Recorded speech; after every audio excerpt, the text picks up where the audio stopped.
Saint-Malo, la cité corsaire. On a réuni pour vous les 10 expériences à vivre absolument ici, du numéro 10 jusqu'au numéro 1. Et le numéro 1, les Malouins le gardent jalousement pour la fin de la journée.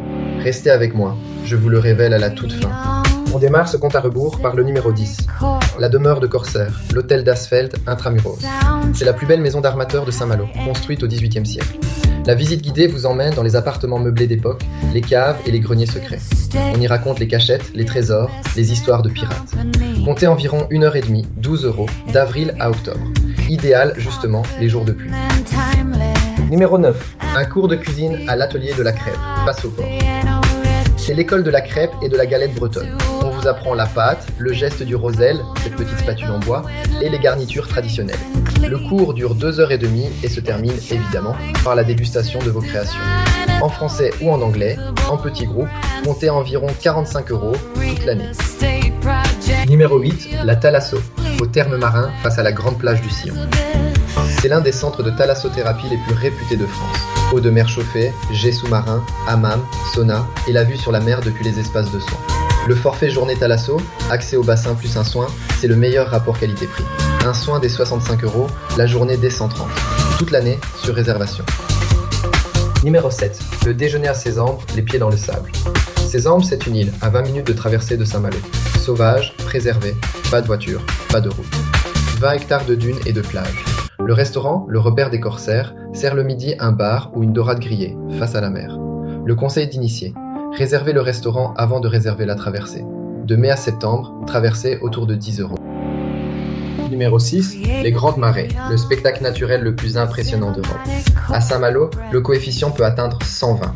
La mer se retire de plusieurs kilomètres, les forts émergent et l'on marche à pied sec jusqu'à l'île du Grand B, sur la tombe de Châteaubriand. Les jours de tempête, les vagues déferlent sur les remparts.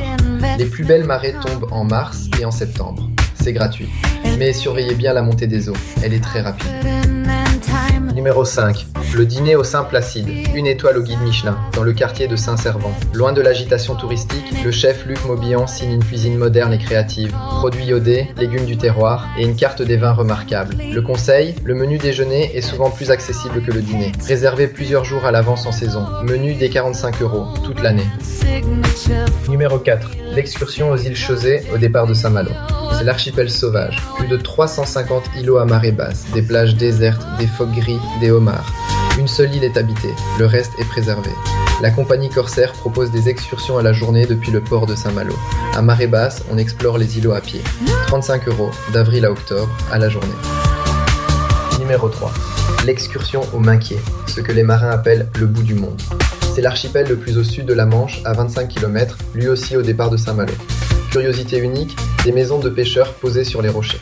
L'archipel appartient à la couronne britannique et dépend de Jersey. Accessible seulement en bateau, avec la compagnie Corsaire. Apportez un pique-nique, il n'y a aucun commerce. Autour de 45 € de mai à septembre. Numéro 2, et là c'est l'adresse secrète des Malouins, la piscine d'eau de mer de Bon Secours. Creusée dans les rochers de la plage, elle se remplit naturellement à marée haute, avec son célèbre déversoir et son plongeoir. Vue imprenable sur les remparts et les forts. L'eau y est plus calme et plus chaude en été que sur la grande plage. Moins de touristes, plus de locaux. Et le meilleur, c'est entièrement gratuit toute l'année. Arrivez 2 heures avant la marée haute. Et voici le numéro 1, le moment que les Malouins gardent pour la fin, le coucher de soleil sur les remparts. Au crépuscule, les remparts du XVIIe siècle s'embrasent dans des teintes orangées et roses. 3,5 km de chemin de ronde, une vue à 360 degrés sur les forts, les îles, la mer et la ville. Construit par Vauban, il domine la baie de 8 mètres de haut. Arrivez 30 minutes avant le coucher du soleil pour la plus belle lumière. Faites le tour complet et terminez par un verre dans l'intramuros. C'est gratuit, c'est toute l'année et c'est inoubliable. Voilà notre top 10 de Saint-Malo. Sur toute la côte d'Émeraude, Archipel Capital connaît chaque pierre et chaque adresse. Votre projet ici commence avec nous. Abonnez-vous, la série continue, ville après ville.